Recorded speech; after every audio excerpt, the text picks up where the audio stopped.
नमस्ते नमस्ते मेरे प्यारे दोस्तों, आप सब कैसे हैं। मैं बिल्कुल ठीक हूँ और आज मैं मायके जा रही हूँ और मैंने रास्ते में ही कुछ क्लिप्स ले लिए थे और सब बस आप सबके सामने मैं कुछ शेयर करना चाहती हूँ जो मैंने महसूस किया और फिर सोचा कि मैं आप सबसे शेयर करूँ कि माँ के बिना मायका कैसा लगता है। लेकिन मेरे पापा भी कुछ कम नहीं हैं। मुझे खुश करने के लिए बहुत कुछ बना के रखा था उन्होंने, नहीं जानते हुए भी बहुत सरप्राइज़ रखा और मुझे ये बातें बहुत दिल तक छू गई। आज मन में एक भाव है, वही आप सबसे बांटना चाहती हूँ। आज मैं मायके तो आई हूँ, लेकिन मेरी माँ घर पर नहीं है। वे कुछ दिनों के लिए बाहर गई हुई हैं और सच कहूँ ना तो माँ के बिना मायका मायका सा लगता ही नहीं। मायका और माँ, मायका सिर्फ एक घर नहीं होता, मायका माँ से पहचाना जाता है।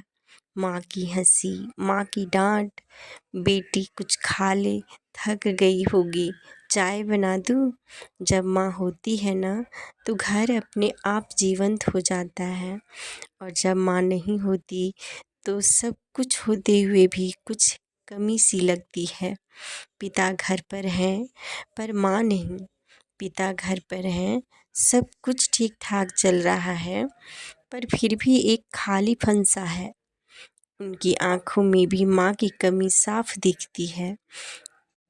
घर वही है, कमरे वही हैं, पर माँ की उपस्थिति नहीं है। माँ ही होती है जो घर को घर बनाती है। माँ के बिना मायके की खामोशी। सुबह हुई पर माँ की आवाज़ नहीं आई। उठ जा बेटी, देर हो रही है। रसोई में गई तो माँ की हलचल नहीं थी। हर चीज़ अपनी जगह पर थी, लेकिन माँ नहीं थी। उस दिन समझ आया, माँ घर की आत्मा होती है। माँ की अहमियत का एहसास। हम अक्सर माँ की मौजूदगी को सामान्य मान लेते हैं, लेकिन जब माँ कुछ दिनों के लिए भी दूर होती है ना, तो उनकी अहमियत समझ में आती है। माँ सिर्फ एक रिश्ता नहीं, माँ आदत होती है। माँ के बिना रहना संभव तो है पर अधूरा लगता है। बस इतना ही कहना चाहती हूँ, जब माँ पास हो तो उनसे बात करें, उन्हें समय दें, उन्हें प्यार दें, क्योंकि माँ के बिना मायका सूना लगता है। मायके में तो हूँ मैं, पर मन कहीं और भटक रहा है। कमरे में बैठी हूँ पर दिल में माँ को ढूंढ रही हूँ। लगता है जैसे मायका मेरा इंतज़ार नहीं कर रहा, बल्कि माँ का इंतज़ार कर रहा है। मायका माँ से जुड़ा होता है, माँ नहीं तो मायका भी पराया सा लगता है। आज पिता को देखकर एक बात और समझ आई, माँ पिता की कितनी भी बड़ी ताकत है। वे कुछ कहते नहीं, पर उनकी खामोशी बहुत कुछ कह जाती है। माँ जब घर में होती है ना, तो पिता निश्चिंत रहते हैं। आज माँ नहीं है तो पिता भी अधूरे से लग रहे हैं। माँ सिर्फ बच्चों की नहीं, पूरे घर की धुरी होती है। आज माँ की गैर मौजूदगी में बचपन बहुत याद आ रहा है। स्कूल से आकर माँ के पास बैठ जाना, बिना कुछ बोले उनकी गोद में सिर रख देना। तब समस्याएं छोटी थीं, पर माँ की ममता बड़ी थी। आज हम बड़े हो गए, पर माँ की ज़रूरत आज भी उतनी ही है। चाहे हम कितने भी बड़े क्यों न हो जाएं, माँ के सामने हम हमेशा बच्चे ही रहते हैं। और जब माँ नहीं होती है ना, तो पहली बार एहसास होता है कि हम कितने अकेले हो सकते हैं। दुनिया चाहे साथ दे या न दे, पर माँ हमेशा खड़ी रहती है।